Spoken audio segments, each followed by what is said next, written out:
since 1997. Again, we kind of span all over the United States, Canada, and we even have offices in South Africa. And we are a world leader in Microsoft systems integration. So we've got a number of global implementations. We deal a lot with Fortune 500 organizations that are out there today. You can't hear.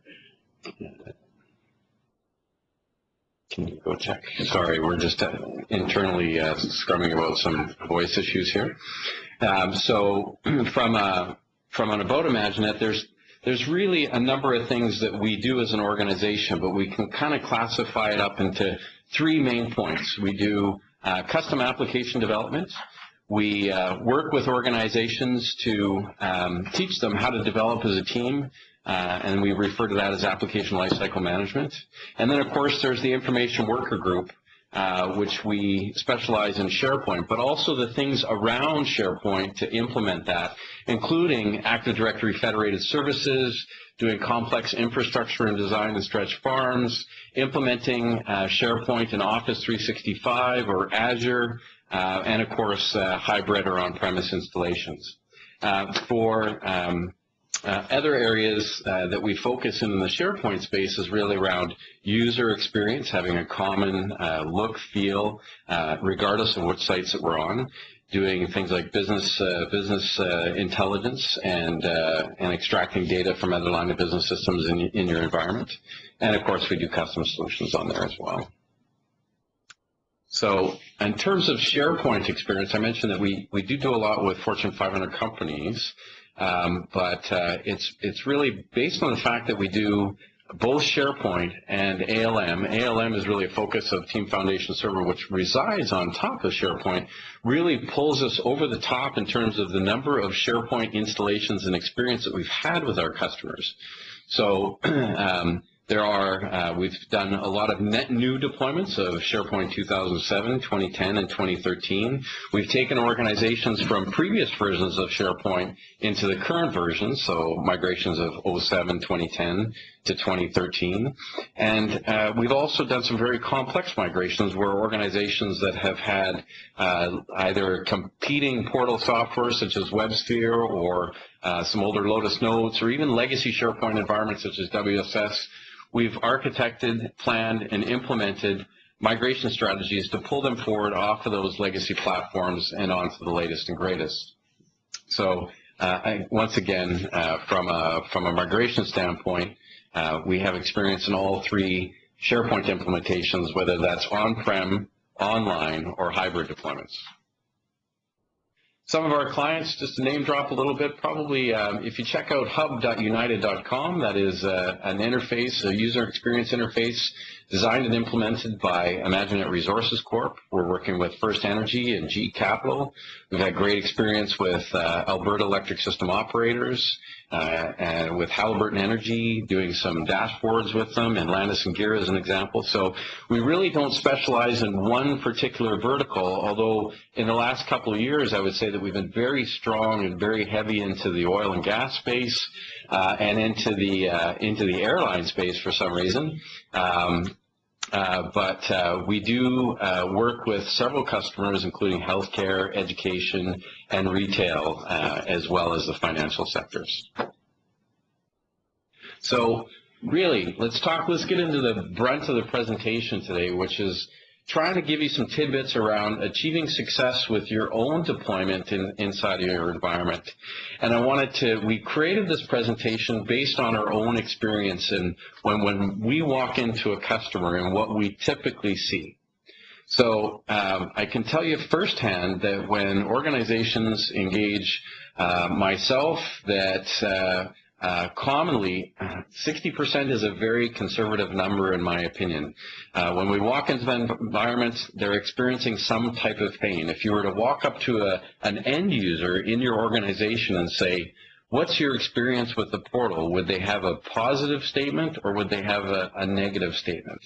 So based on our own experience, about 60% of the customers that we walk into have pain, and there's multiple types of pain that can be experienced.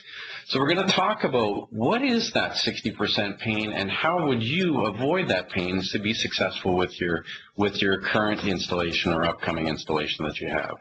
So what makes up the 60%? And I'm going to ask you in just a little bit here. By the way, to the right of me, I have a moderator. His name is Sunny Tai. Sunny Tai is a SharePoint developer with Imaginet. Say hello, Sunny. Hello, guys. So if you have any questions that you'd like to type into the text window, Sunny will do his best to reply. Otherwise, we'll wait to the end of this presentation to do that. So what makes up the 60% is really falls into one of these categories. Uncontrolled site sprawl, information living everywhere throughout your environment, a user experience that varies from site to site or portal to portal within one organization, businesses that can't do what they need. So you have specific business units that I often will walk into organizations where the business unit can't get what they need from IT in their SharePoint install, so they often will go to Office 365 or hire another service provider to deliver what it is that that business needs. Or lastly is poor application performance. I've run into a lot of organizations that have deployed SharePoint and done a very poor job of planning that. So I'm curious, though, based on the audience that we have today, and I know we have a number of you, Sunny is going to pull up a quick SharePoint poll here just to ask you what are the types of pain. So what kind of SharePoint pain have you experienced or seen most commonly throughout your career? And I've left you the same options that you saw on the last slide. Please go ahead. We'll take a couple of minutes here we'll take about 30 seconds here to let you click on those responses and let us know what kind of pain that you experience in your environment today. So you see we got 5 responses there. Going once, going twice. You see information living everywhere. That is one of the most common ones that we see. So we got a few responses in there, and that's really good. So I'm just going to go back to the presentation and take over as presenter again.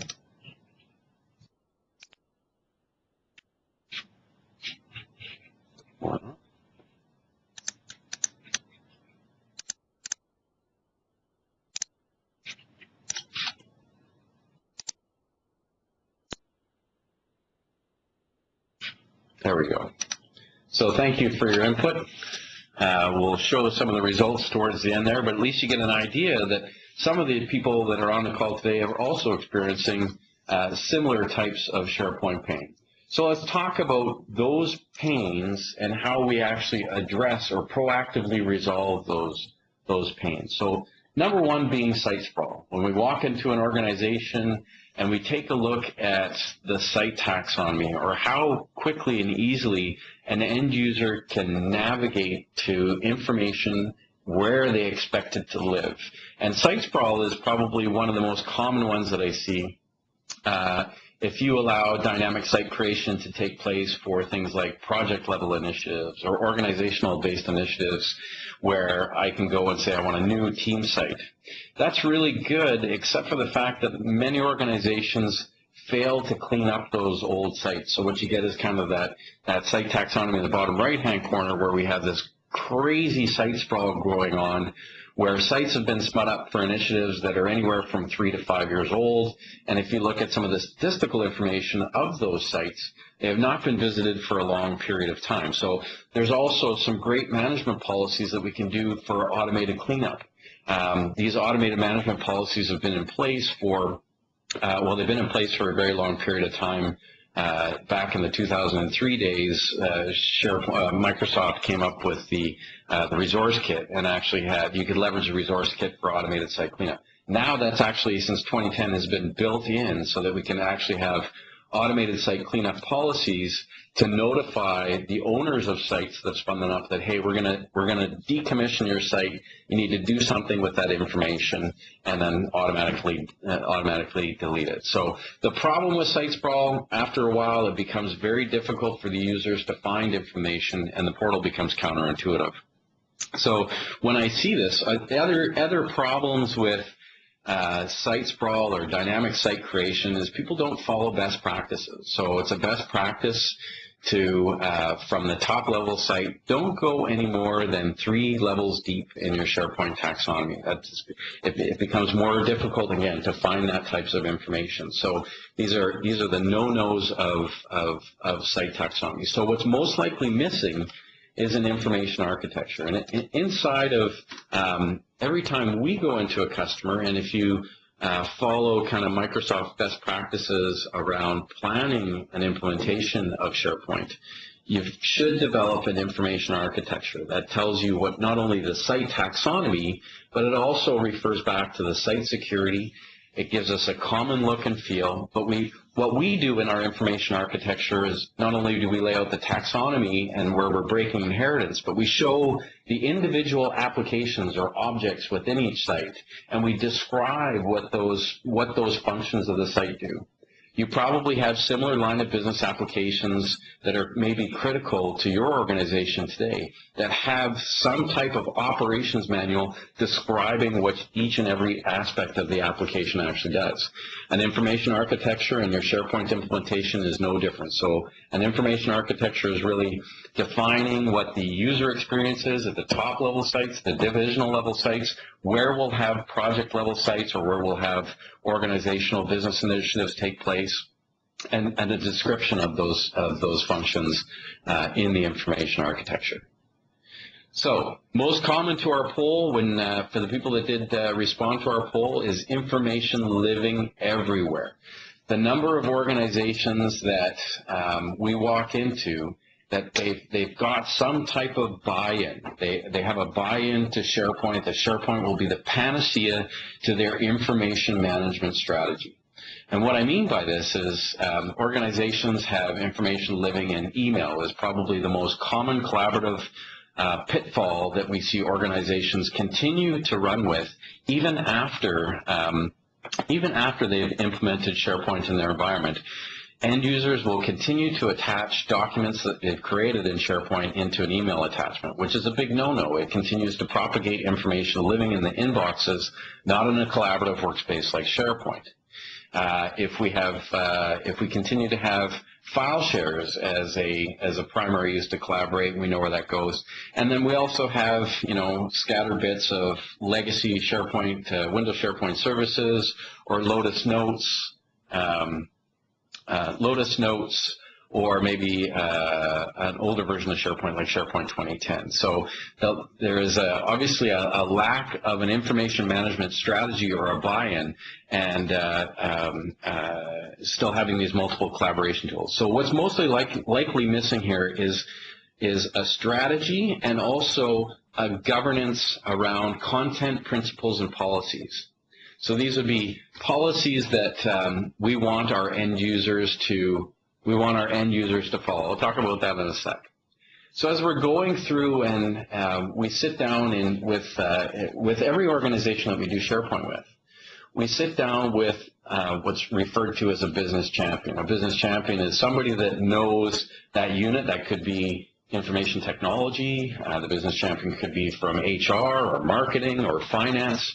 The delegated business champions that we typically work with are anywhere from a director level to somebody that's been a manager that's been within that department for a long period of time, knows the processes and who they collaborate with. So when we sit down with, when we're planning a deployment of SharePoint, we sit down with those business champions and say, what types of information, what forms and documents are you working with? Who do you collaborate with?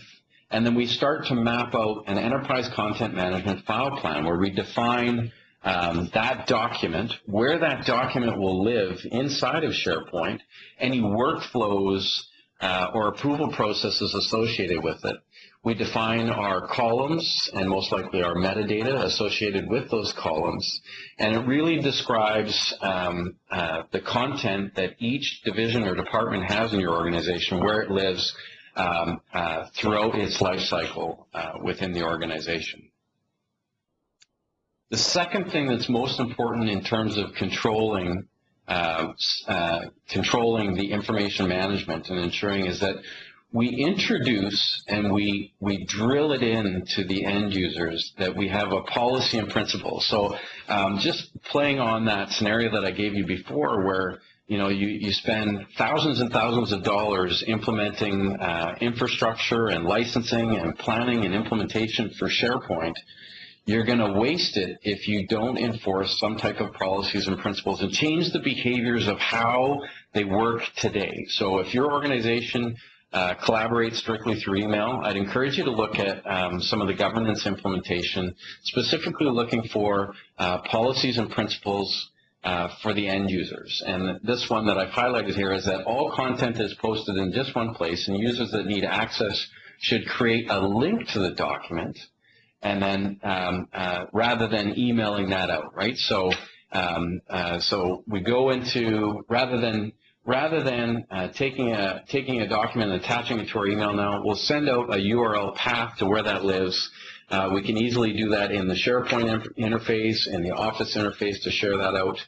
And having an end user that's aware of that policy that actually and has read it and understands it will start to change the behavior. You should also have a governance committee, by the way, so that somebody from the governance committee, if Sunny Tai, as an example, decided that he was going to email out a document for collaboration rather than send it out, if I was on the governance committee, I could walk up to Sunny and say, hey, I know you sent out that email with the attachment in it, but maybe next time just send out a hyperlink to it so that we don't have multiple copies living all over the place.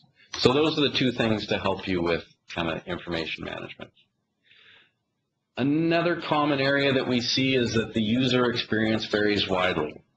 This can be a number of different scenarios. This could be having multiple portals that have been deployed in an environment that have either multiple IT areas or empowered business divisions that have had the capability to deploy free versions of SharePoint, but they don't conform to anything that looks the same or feels the same. And often we find that, I'm just giving an example here of, we have a migrated site from a 2010 implementation, and we have a brand new implementation that AdventureWorks has rolled out now. I know I've taken the screenshot as an example, but it's something that we commonly see.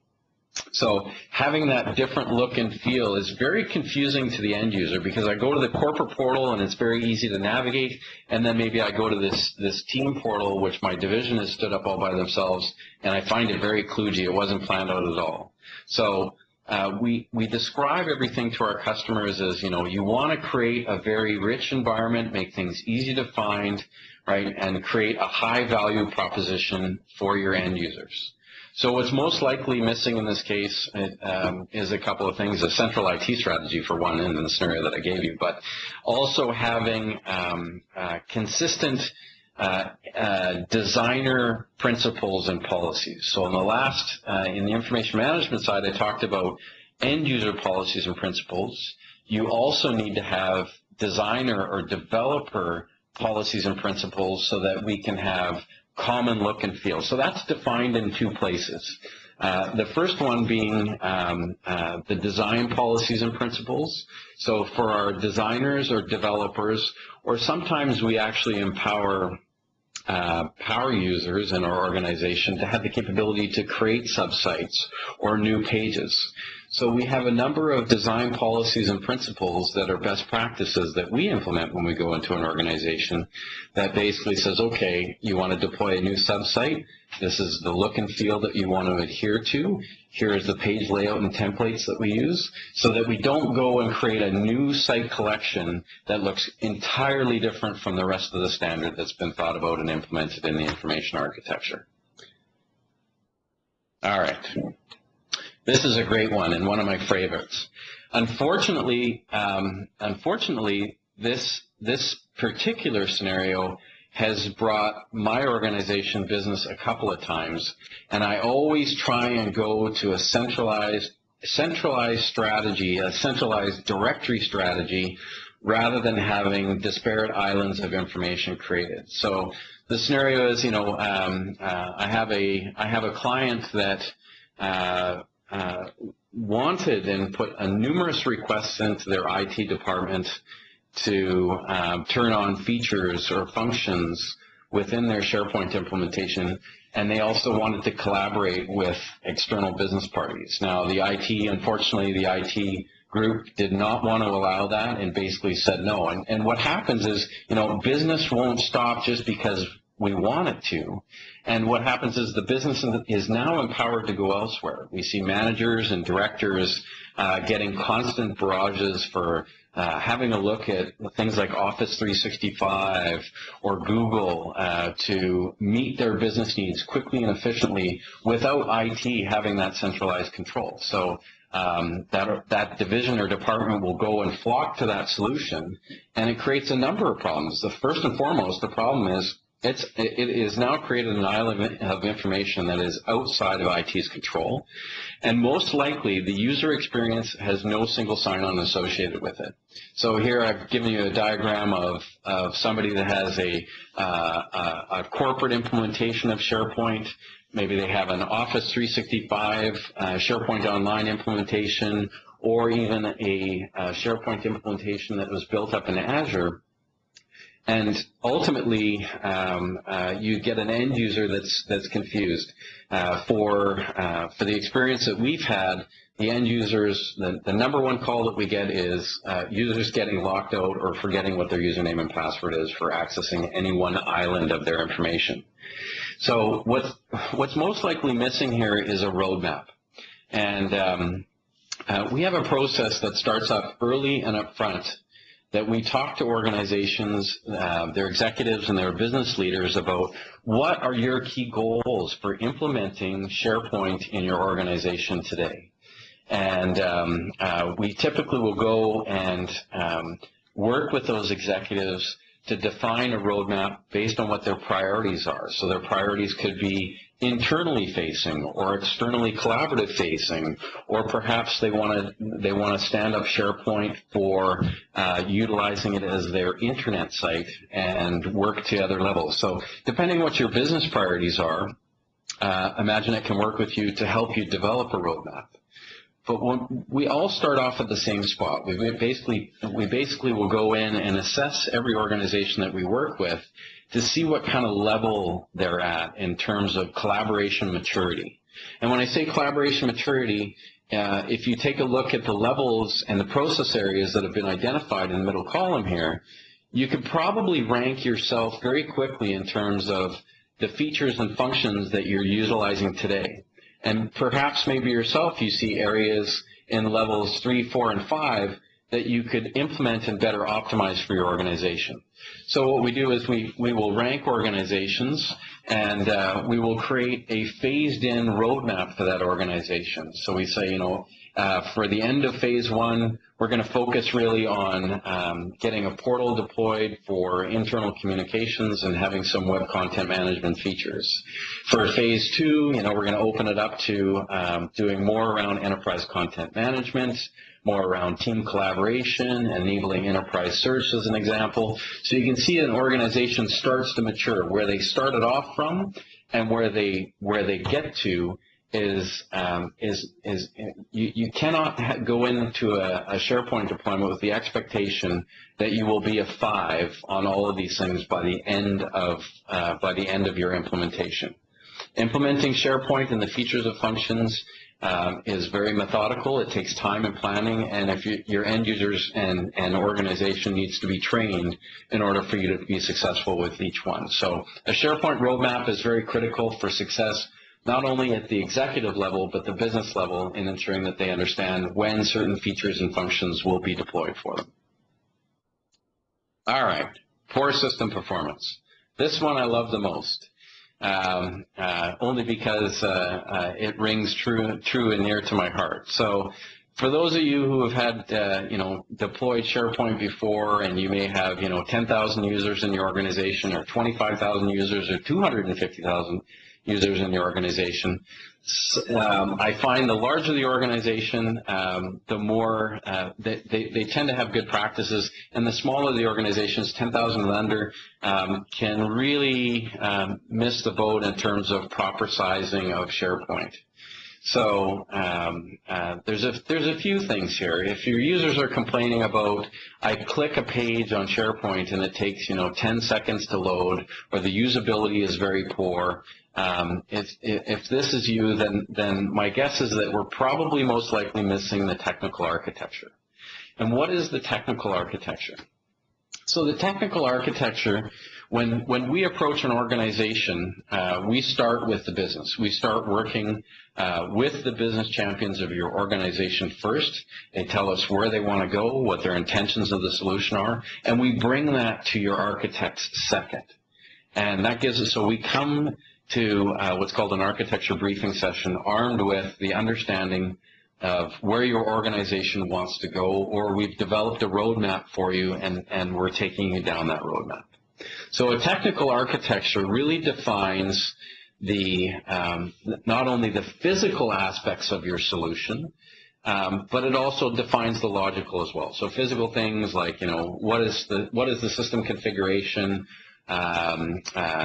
If in this particular instance on the left here, we have an architecture that I did recently for an oil and gas or a power generation organization, where they wanted a separate farm for their extranet environment and a separate farm for their internal or intranet environment. And we set up, 2 Active Directories to kind of maintain that physical separation or physical control there. So we outlined for them the firewall rules that needed to be in place, the trust relationships that were there, the web front ends, the SQL servers, the availability groups, the availability group synchronization mode, and which databases would go over in the physical.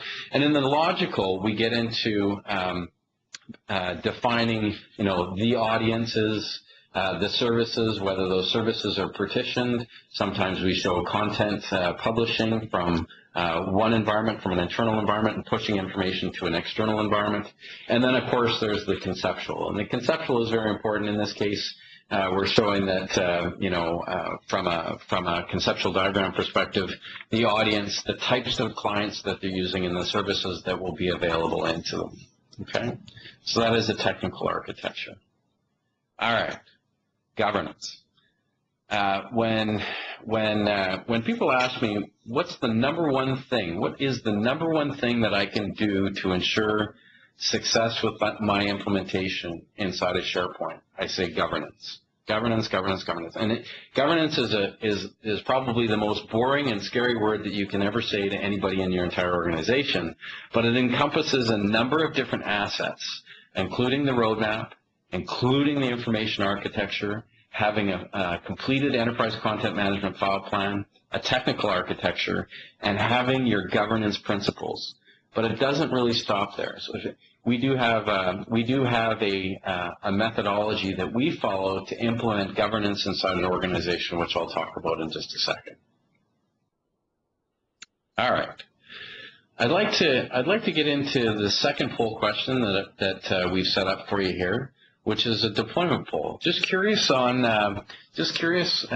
those of you on the call today, if you're planning on deploying in the near future, have you already deployed SharePoint 2013 in your environment, or are you in the process of taking a look at upgrading your environment today and going from there? So I'll give you a second here to go ahead and fill that in.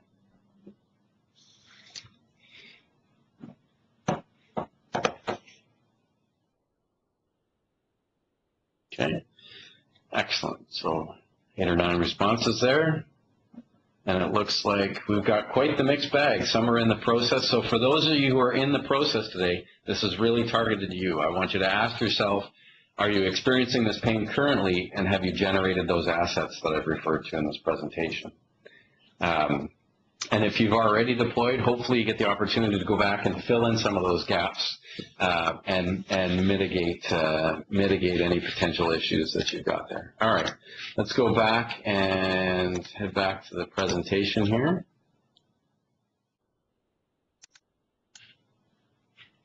Oops.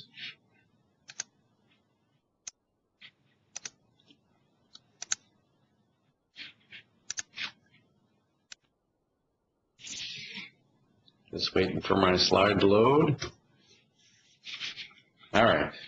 let's talk about Imaginet's approach to SharePoint. And this doesn't mean that if there's something that I want you to take away from this slide, this doesn't mean that you necessarily have to engage Imaginet to be successful with your implementation. What I want you to take away is the methodology that we use. So we've kind of taken some best practices over the years from Microsoft Consulting Guides, SharePoint Deployment Planning Guides, and based on our own experience, and we've come up with what we believe is the best methodology, a consistent methodology that we utilize for each and every implementation that we go. So as I said, initially you want that roadmap. So we work with your business champions to say, okay, where is it you want to go? Why are you engaging with SharePoint 2013? What do you envision it resolving for your organization? We talk about, as we go through and we meet with your business champions, we'll flesh out additional things that'll help develop our long-term roadmap. So we start off with an assessment and rank you in that risk, waste, and productivity model that I showed you in an earlier slide. So once we've given an assessment of your current state environment, we then move into a strategy briefing session. A strategy briefing session is a session whereby myself or one of our senior SharePoint consultants will work with your business champions. So we'll identify who your business champions are up front to come to a meeting. They learn a little bit about SharePoint.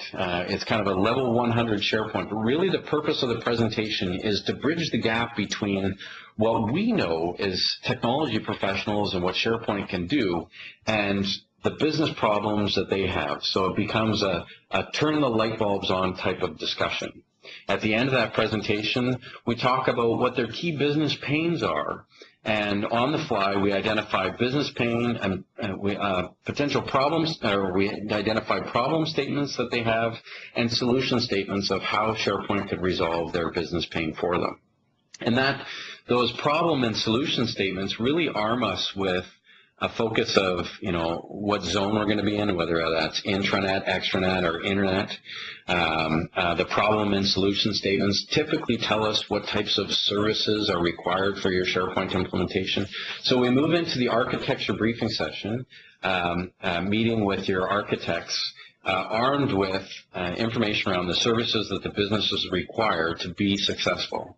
So the architecture briefing session is more about let's talk about your security structure, your firewalls, the zones that you currently have in place. We will whiteboard and define the conceptual, the logical, and the physical architectures in the architecture briefing session, and we discuss any constraints. Also in the architecture briefing session, a key focus of this session is to look at high availability and disaster recovery, and if that's required in your environment. We then move into kind of a content analysis or a current state analysis of either file shares, your existing SharePoint implementation, whether or not you've got legacy portal environments inside of that environment that we need to kind of look at and assess, and we can properly size and plan for your SharePoint 2013 farm at that particular point. So we'll go away, generate your architecture diagrams for you. And lastly is on the planning stream is the operational requirements. Many organizations will implement SharePoint without looking at the operational requirements. Do I need, if we deploy SharePoint in your environment today, do you have a SharePoint architect or a SharePoint administrator or somebody that's going to own and drive the solution and the best practices that surround SharePoint? We wrap all these things into our information architecture, our technical architecture, and our enterprise content management plan. So these become deliverables for us, things that we must have. And all along, we train the users. So then we move into the business stream. And the business stream is where we split off from the planning stream. We move into the business stream. We say we want to meet individually with your business champions to understand who it is that they're collaborating with. What are the processes and forms that they have today, and we record those in an enterprise content management file plan, right? What types do we start to define, manage metadata, common terms through finance, HR, marketing that are relevant to your business? So most consultants will miss the managed metadata, but we really like to move to populate that term store and centralize your metadata if possible. We also look at things like BI and line of business integration, web content management, existing content for that department, and we define kind of site taxonomy and security. From that business requirements capture stream, we then move into the first governance workshop. It's really, really, really critical that you develop kind of a centralized governance committee. And when we're deploying SharePoint in either a new environment or inside of an environment that has had previous versions of SharePoint but have not had governance, we can tell right away when we walk in whether you're in the 40% category or I'm in the 60% paying category. If you're in the 60% paying category, I know right away that there is either no governance or there's been poor adoption of governance inside of that environment. So we have a framework that we implement governance for each organization. We train them on what governance is, why it's important. We go through a nomination process to nominate our committee. We go through a nomination process to nominate site ownership at a business level. And we also go through a process to recognize the operational requirements. So the governance workshop, there are a number of workshops that take place to really have an overall committee for each organization. They then review the information architecture, the outputs of the technical architecture, and they always have access to the enterprise content management file plan. But really, the IA is what we want to look at. So the governance committee will then be an active member, constantly reviewing on either a monthly basis or a quarterly basis, depending on how many solutions or how far you're scaling out your solution. All right. And the last is obviously the portal deployment. So we have had this reiterative business requirements capture, probably with a small number of business groups. I like to only take about 4 to 5 business units max at any one particular time. If you have 13 or 15 or even 30 business units inside of your organization and you announce to the world that, hey, we're deploying SharePoint, and you set the expectation that they're going to get the product early, and they don't see it for 6 months or a year, you're going to lose momentum. You're going to lose enthusiasm for the adoption of SharePoint as a platform for your organization. So you really want to take things in small bite-sized chunks. So I recommend only capturing, again, 4 to 5 business units at a time. So once we take those 4 to 5 business units, we go into a deployment mode. So we install the SharePoint farm, get the portal created. The developers have been in the background implementing the content types, lists, libraries, custom workflows, custom solutions, BI solutions, whatever the case may be. We also have our operational guidance build doc that we bring to the table, which is telling people the roles, so who our solution architect is, who our systems administrator is, who our power users are, right? We go through performance and scalability testing. This is critically important, especially when you have organizations with anything above 1,000 users. You should really think about performing scalability testing, because if you announce to the world, hey, we've deployed our company-wide portal here today, and 1,000 users or 5,000 or 10,000 users all of a sudden at once receive that email and go to check it out and they get a very poor performance, you'll get poor uptake of the solution. All right, so once you've actually deployed, once you've actually implemented scalability testing, you then go through this process again to make any updates to your IA, your technical architecture, your file plan. The governance committee reviews the solution, gives the sign-off, but within that governance committee review, you have to have a discussion around, all right, how are we going to train the organization and the end users to adopt the solutions that we've put in? A lot of people just think that you can implement SharePoint and not supply any training at all. And that's fine, except for the customizations or workflows that exist within the solution will not be adopted if end users don't know that they're there or how to use them. So we go and we have training users In the first iteration of training, we actually will pull out the end user policies and principles and make the end users read them. It doesn't take that long. It's about a 3-minute exercise. And once the users have been trained on their own solution, we then go and deploy. Now, lastly, the process is iterative. So as you continue to scale out your SharePoint deployment project, we utilize the same method to have a business requirements capture. We focus on the same topics. We capture that in the IA, the technical architecture, and the ECM plan. The governance committee will review it, decide how to train the users, and deploy the solution. And for future phases, it's exactly the same. If you have an organization or a division that has a new business initiative, you probably want to use the same method to capture their requirements over and over again. And what you end up over time is an optimized, mature SharePoint environment. All right, probably spent too much time on that slide, and I apologize for that. This is one of my favorite slides, but it talks about why the business aspect of SharePoint is so important and why governance is so important. And I'm sure many of us on this call have seen organizations that have deployed SharePoint where IT has said, okay, we're deploying SharePoint and this is all you're getting, and they do not empower the business to spin up new sites or add new libraries or create their own lists. So it's heavily constrained from an IT perspective, and it's weighted. This does not present those business units with any type of, well, it does present them with some value, but not as much as they would like. So it's heavily weighted on the IT side. And of course, there's the other types of solutions that we've seen implemented where we've let the users do absolutely anything and everything that they want. They have the capability to spin up new sites, create new lists, libraries, documents, and what you end up with is an absolute mishmash of a SharePoint solution. So what you want is a fine balance between the two, and that's why SharePoint governance is so important. So for each engagement that we do now, we leave our organizations that we work for with a SharePoint governance map. So what is on this governance map? Now, I realize it's an eye chart.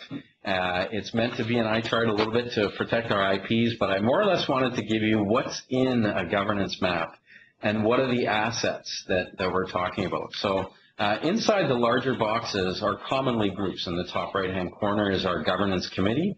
We define in blue boxes what each person's role is, common things or agenda items that the committee follows on a monthly or a quarterly basis, right?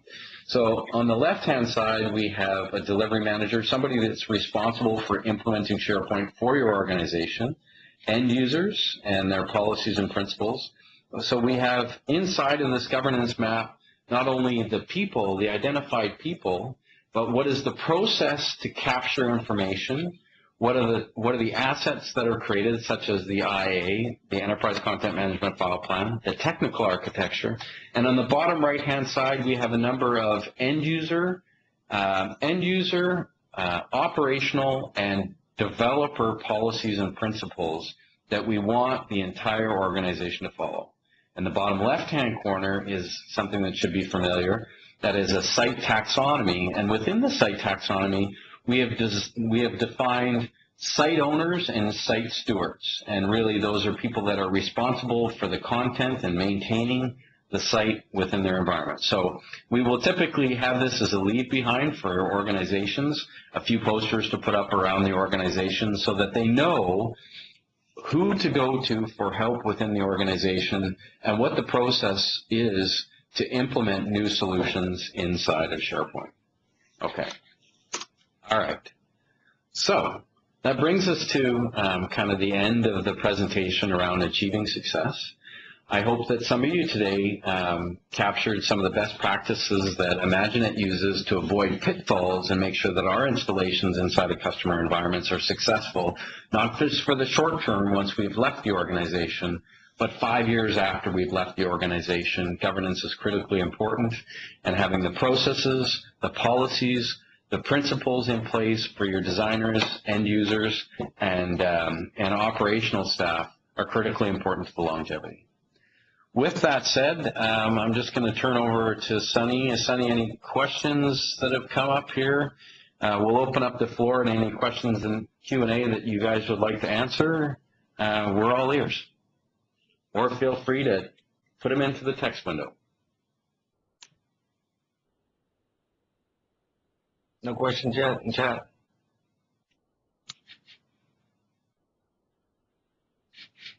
Going once, going twice. Okay. If you do have any questions, please feel free to send me an email. My email address is davew@imaginet.com, and we'd be happy to answer any questions that you have. And I thank you very, very much for your time today.